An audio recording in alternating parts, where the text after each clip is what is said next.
My name is Annelle Annandale and I'm an educational psychologist.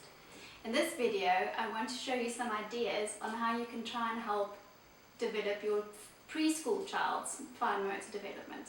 Now, if we talk about fine motor and the fine motor muscles, we're specifically talking about the muscles in the fingers, the hands and the wrists. And it's very important for your child to develop these muscles and control over these muscles. The early childhood stage is usually one of the best times to try and work on this.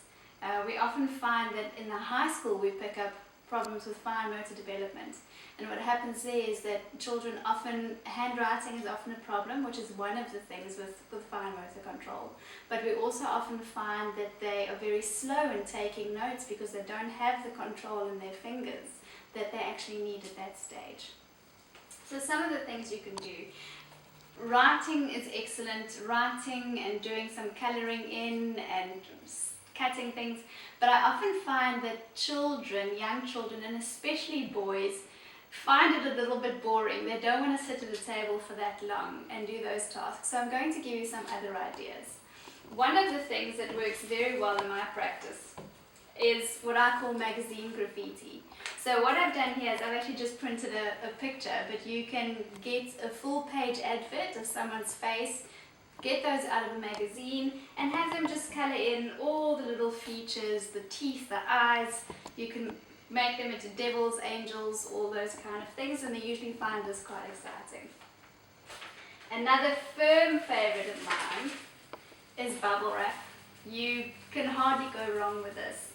If you do buy a big appliance with a very big sheet of bubble wrap, try and cut it into smaller pieces and then stack some of these away for rainy days, because it never fails to amuse the little ones.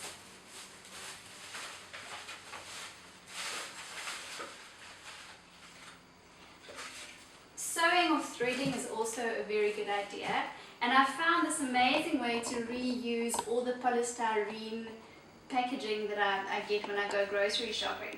What I've done here is I've just made holes in this with a screwdriver and actually threaded through some ribbon just by hand. This is a very, very good activity for children to do. Another sort of more challenging thing is perhaps to get a blunt big needle and some wool and have them do some sewing into this. It's a perfect medium for them to sew through.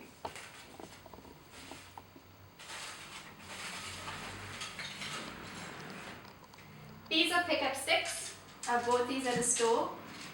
Also amazing game for fine motor control. You don't necessarily need to buy one of these at a store. A good idea would be to just get skewer sticks and then paint them, or just dip the edges into paint so you can get different coloured ones. Now, there's different versions of this game. In the one version, every different peg or every different colour will have a different value. I know, for instance, the black one counts for 20, say green 5 points, whatever. You can do this when you play the game. You might want to play with the actual values at the end, but I find that that's a little bit confusing for very young children. So maybe to try and, when you establish who won the game, just see how many pegs everybody could pick up. Now the idea is very simple. With pick-up sticks, you just put them down and then, let's see if this works, release them and just let them fall wherever they want. Now the idea is to pick up a pick-up stick without moving any of the other sticks around it. And so one person keeps picking up sticks until he moves a stick, and then it's the next person's chance to do so. You can either just pick them up using your hands, or another good technique would be to try and lift them using a stick. And that's quite a difficult thing for little ones to do. Put these away. And in there. Shredding paper is also very, very good for their fine motor development. Now, shredding especially is a very difficult task. Children need to pinch the piece of paper, which is hard in itself. And then in tearing it, they need to pull with one hand and push with the other, which is a very difficult task for a little one. I also find that this is an amazing activity to do with children who get frustrated and angry quite easily. And it's a wonderful way for them to get rid of some of that frustration and anger. You might just want to explain to them that there are only certain very specific times and very specific pieces of paper that they're allowed to shred.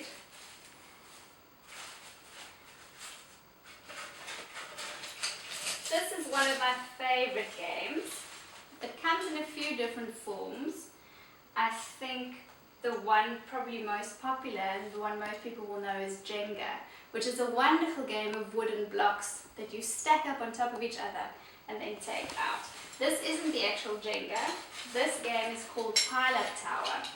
But you don't need to buy either forms of these games. I find that just normal construction blocks can work just as well. And so the idea is that you pack them up on top of each other in layers, 3 blocks at a time.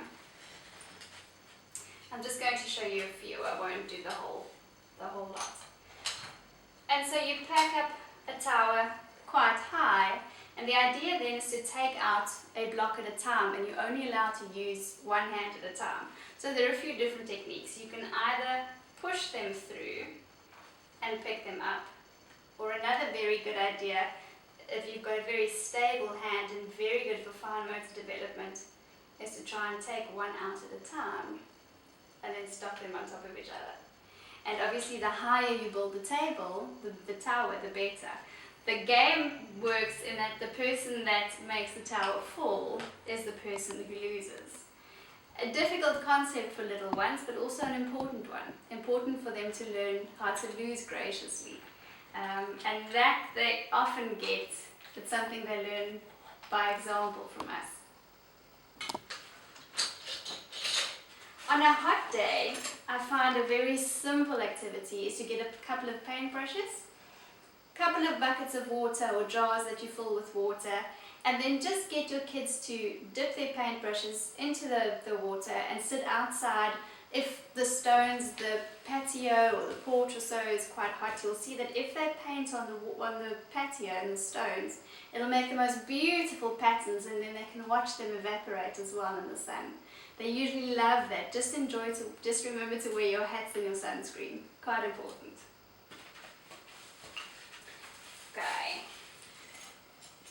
Then there's this activity. What I've done here is I've just colored some macaroni with food coloring. Perhaps an added idea would be to get your little ones to paint the macaroni. So that's very good for them as well. And what we're going to do is, with very little ones, we're just going to get them, where's my spoon, let's see. We just want to get them to actually spoon the macaroni from one container into another. Fine motor skills, balance as well, and you'll see the other thing here that they learn then is about measurement, which is very important for the understanding of numeracy later. Now, for a little bit of a more challenging task, you can use rice, see if they can pick up the rice grains, and then for a different variation, what we'll sometimes do, and this really is quite a challenge, so you want to really be doing this only with your older child. So try and get them to use a tweezer and see if they can actually pick up the different pieces of macaroni. Explain to them as well that it's a very difficult task, so they don't feel disappointed if they battle with it.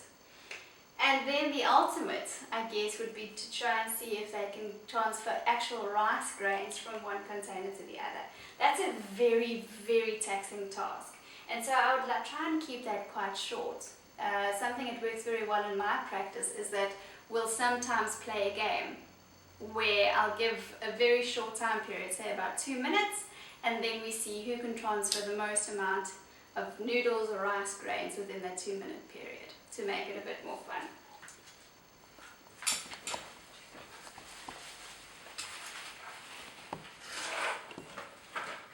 And then one of my absolute favorite things in the whole world is this origami fortune teller.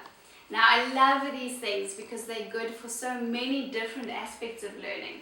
But today I'm just going to focus on the fine motor tasks. Now, firstly, trying to fold one of these is actually quite a complex thing as well. So lots of motor planning involved, lots of fine motor work into actually folding it.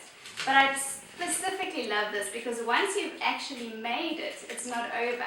And so in using the origami fortune teller, children have to pinch the sides together and then also move it using the muscles of their hands and fingers. So this is very, very good for them. It's not very difficult to actually put together, but it took me a while to remember how to do one of these. So if you're interested in seeing how to make one of these, check out the Child Psych Pinterest page and I'll give you step-by-step instructions. I think that's it for today. I think the most important thing to remember in doing any of these is to keep it light and fun. If your child's not in the mood or if you sense that he's a little bit tired, rather keep it for another day. The more fun it is, the better your child will learn.